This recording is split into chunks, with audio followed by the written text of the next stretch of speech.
श्री स्वामी समर्थ. चला तर मग आज आपण पापमोचनी एकादशी व्रतांचे महत्त्व आपण जाणून घेणार आहोत. आणि ह्या दिवशी आपल्याला काय काय करायचं आहे, कोणती सेवा करायची आहे, म्हणजे आपण सगळ्या पापापासून मुक्त होऊ. म्हणजे आपण कधीही कळत न कळत आपल्याकडनं खूप काही असे पाप घडतात. मग त्या पापाचा नाश करण्यासाठी भगवान श्रीहरीला समर्पण हा दिवस म्हणजे ही पापमोचन एकादशी. आणि भगवान श्रीहरीचा आशीर्वाद प्राप्त करण्यासाठी अत्यंत शुभ दिवस आहे. माणसाच्या सर्व पापाचा नाश करण्यासाठी क्षमता असल्यामुळे या एकादशीला पापमोचन एकादशी सुद्धा म्हटले जातात. या दिवशी जो मनुष्य आपल्या पापापासून मुक्त होऊ शकतो आणि त्याला जगातील सर्व सुख प्राप्त होते, अशी ही पापमोचन एकादशीविषयी माहिती आहे. तर ह्या दिवशी आपल्याला शक्य असेल तरी नसेल तरी पण आपल्याला पापमोचन एकादशीचं व्रत आपल्याला आवर्जून करायचं आहे. हा व्रत करायला विसरायचं नाही. ह्या दिवशी आपल्याला लवकर उठायचं आहे. भगवान श्रीहरीला स्नान वगैरे घालून अभिषेक करून लाल वस्त्र अर्पण करायचे आहेत आणि आपल्या मनोकामना पूर्ण व्हावं. आपले जे काही पाप आहेत, कळत न कळत पाप झालेले आहेत, ते सगळे पाप नाहीसे व्हावं म्हणून आपण पापमोचन एकादशीच्या दिवशी भगवान श्रीहरीला विनंती करायचं आहे. ह्या दिवशी पूजा आपल्याला करायची आहे आणि ह्या उपास करून आपल्याला फळाहार करायचा आहे. वर्षभर आपण कोणतीही एकादशी जरी शक्य नसेल तर आपल्या पापापासून मुक्ती होण्यासाठी ही एकादशी आवर्जून करावी. ह्या महिन्यातली ही एकादशी आहे उद्या ही एकादशी आहे, पापमोचन एकादशी.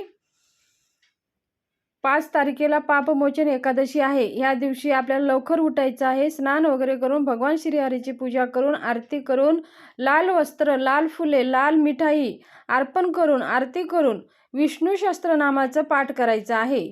आणि आपल्या सगळे काही पाप मुक्त व्हावं म्हणून भगवानाला विनंती करून आपल्याला ओम नमो भगवते वासुदेवाय नमः ह्या मंत्राचा जप करायचा आहे. यथाशक्ती आपल्याला मंत्राचा जप करायचा आहे.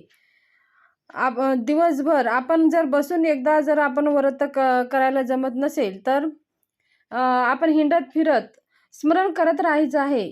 आणि त्याचबरोबर उद्या पापमोचन एकादशी आहे म्हणून आपण गाईला हिरवा घास खाऊ घालायचा आहे. ही गाई भगवान श्रीहरीला अत्यंत प्रिय आहे. कृष्ण अवतारामध्ये भगवान कृष्णाने गाईला खूप अत्यंत महत्त्व दिलेलं आहे. आणि आपण पूजा करत असताना कोणतीही भगवान विष्णूची पूजा करत असताना गाईच्या दुधाचं भोग लागतं आणि गाईच्या तुपाचंच दिवा लावले जातात. तर गाईच्या गोमूत्र आपण घरामध्ये जर शिंपडले तरीही आपल्या घरातले सगळे दोष, सगळे वाईट शक्ती, सगळी नकारात्मकता नष्ट होते. तरी इतकी हा गायीमध्ये 36 कोटी देवी देवताचा वास आहे. म्हणून ही गाय भगवान श्रीहरीला अतिप्रिय आहे. म्हणून ह्या दिवशी एकादशीला आपल्याकडनं कळत न कळत काही पाप झाले असेल तर ह्या दिवशी भगवान श्रीहरीचं स्मरण करून गाईला हिरवा घास किंवा हिरवा घास आपल्याला कुठं भेटत नसेल तर थोडीशी डाळ घ्यायची आहे, चणा डाळ आणि गूळ हे खाऊ घातलं तरी पण चालेल. आणि पोळी आणि गूळ खाऊ घातलं तरी पण चालेल. जे काही तुम्ही यथाशक्ती काही पण भगवान श्रीहरीला स्मरण करून गायला खाऊ घालायची आहे. आणि ह्या दिवशी आपल्याला भगवान श्रीहरीच्या स्वरूपाच्या मंदिरात जायचं आहे. या दिवशी पिवळ्या जास्तीत जास्त वस्तूचं दान करायचं आहे.